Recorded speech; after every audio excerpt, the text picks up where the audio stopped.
Hello everybody and welcome.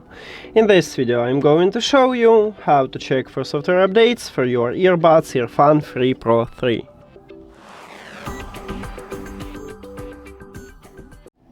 You have to start by open EARFUN audio application, and of course you need to add your earbuds to the app. Then you will see them at the device list and you need to tap at your earbuds.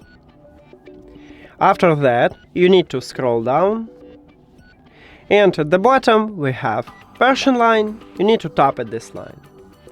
And to check for updates, it said that I have the latest software version. If you haven't, in this window you can update it. And that's it. Thank you for watching this video. If you found it helpful, please consider subscribing to the channel and leave the like on the video. See you later!